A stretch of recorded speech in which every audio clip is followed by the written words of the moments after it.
Hello and welcome to this edition of the Blackwell podcast.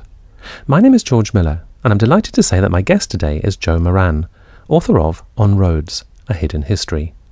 Joe is Reader in Cultural History at Liverpool John Moores University, a post which clearly allows him scope to engage with subjects which fascinate him in our everyday world, subjects which most of us rarely think about.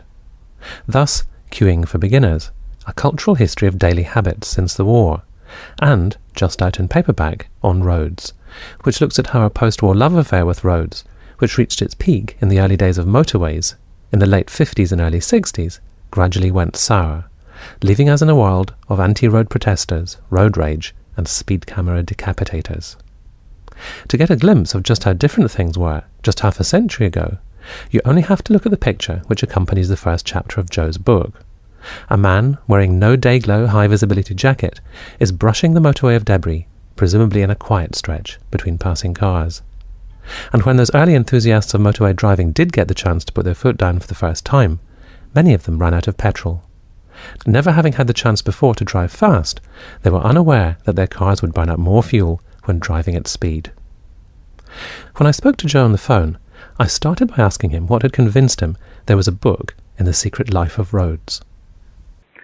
Well, I'm basically a historian of the everyday, so what I like to do is to take things that seem very banal and commonplace and perhaps not that interesting, and to show that they do have these kind of hidden lives and histories. So I suppose it's hidden in the sense that it's just kind of on the surface. It's so kind of obvious, a road, and it's something that everybody kind of, even if they don't drive, they kind of live and work maybe within about 100 feet of a road. So it's just so visible and so apparent that I think a lot of it is hidden just because it's sort of taken for granted, really. And that's what I tend to do, is look at daily life, kind of routine life that doesn't seem to have a history, because it's just something that you do again and again and again, so you don't actually see it changing. So it's just kind of looking at that sort of invisible social change that people don't often notice.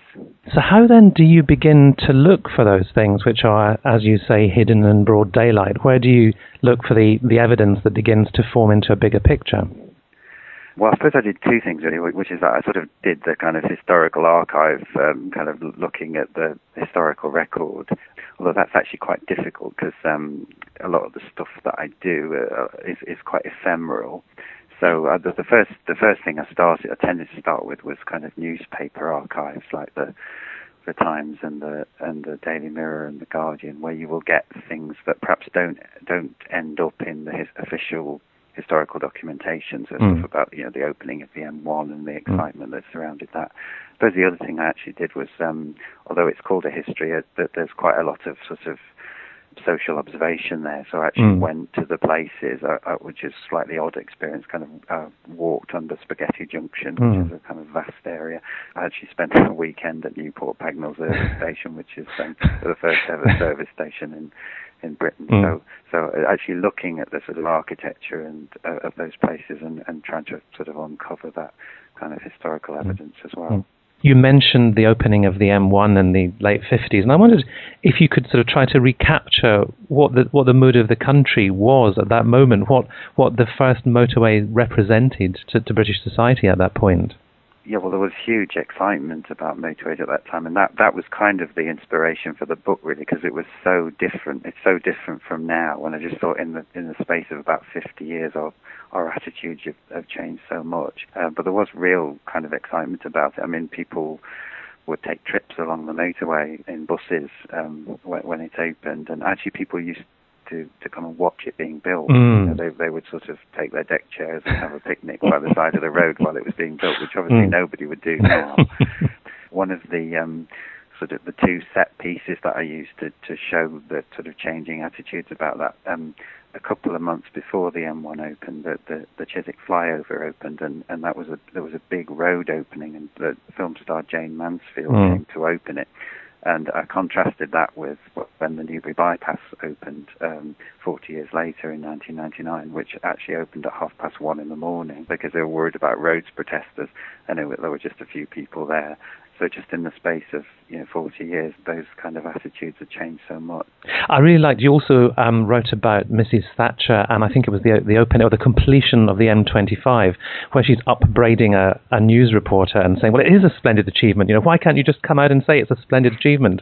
Yeah, there was obviously, but that was a kind of interesting time, because probably the Thatcher government was the last sort of great road building government, and she was trying to sort of drum up excitement about it, but sort of cynical journalists weren't having any of it. So she actually sort of upbraided a journalist and said, stop moaning about it, and actually this is a great achievement for Britain. I was really intrigued that you say there is a section of M45 where you can get as close as is humanly possible these days to recapturing a sense of what it would have been like to drive on those very first motorways. Tell me a bit more about that.